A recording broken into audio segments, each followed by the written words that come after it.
Coucou, dans cette vidéo, je vais te montrer comment prendre tes mesures et t'expliquer à des moments clés comment et pourquoi je les prends.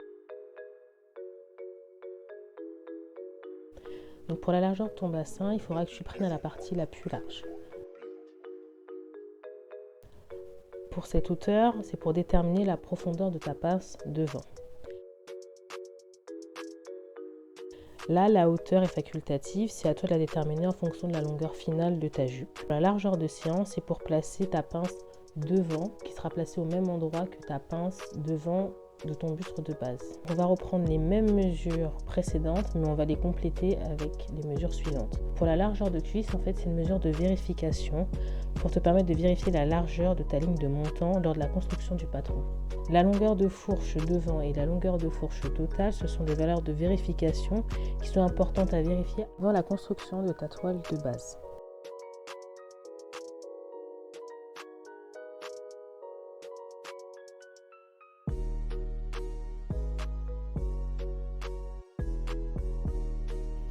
Pour la hauteur taille-cheville, je te conseille de faire en plusieurs étapes quand tu prends tes mesures seules.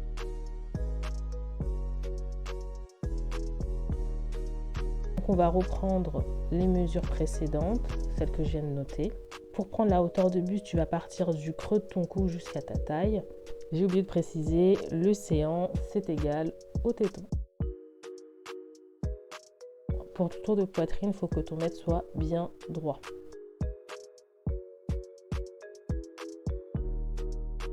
Pour la largeur de carrure, tu vas placer ton mètre au niveau de tes plis sous bras.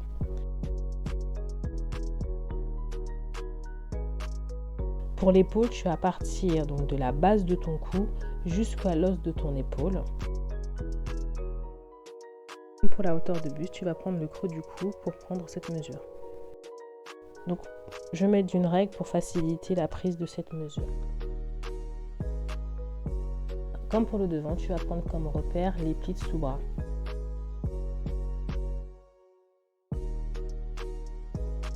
Pour prendre cette mesure, si tu la prends seule, je te conseille de t'aider de ta bretelle de soutien-gorge. Et tu vas jusqu'à l'os de ton poignet.